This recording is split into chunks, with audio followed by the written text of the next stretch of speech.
Well, I'm joined now by Jonathan Sacerdoti from the Campaign Against Antisemitism. The bottom line is that British Jews are being blamed for what's going on in Gaza.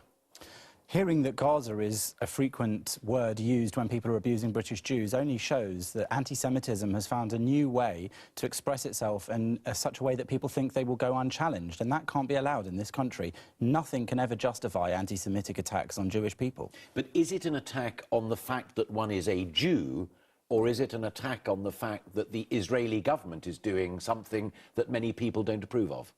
Well, firstly, these statistics released today by the Community Security Trust show that in the 6 months of 2014, before there was any conflict in Gaza, there was a 36 or 38% increase in anti-Semitic attacks on the previous year. So we can see that there isn't really this causal effect. And we can also say that people's reference to Gaza and Israel is really often a method of attacking Jews in such a way that they feel they won't get criticised for doing it and called out for being racist.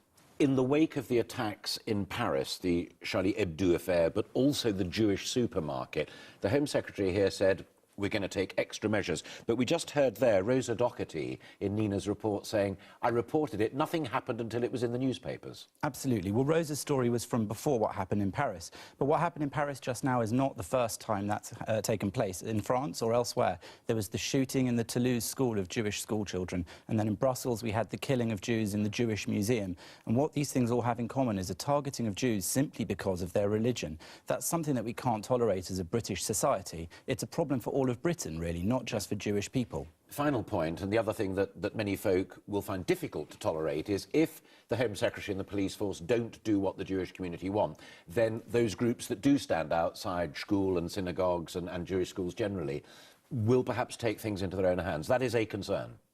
I don't think there's much of a fear that there will be sort of vigilante Jewish attacks on other people, but we do know that the Jewish community in our research at the Campaign Against Antisemitism found out that a very large percentage of people, 63%, believe that the authorities allow anti-Semitism to go unpunished too much. And we do rely on certain organisations like the Community Security Trust to keep us safe.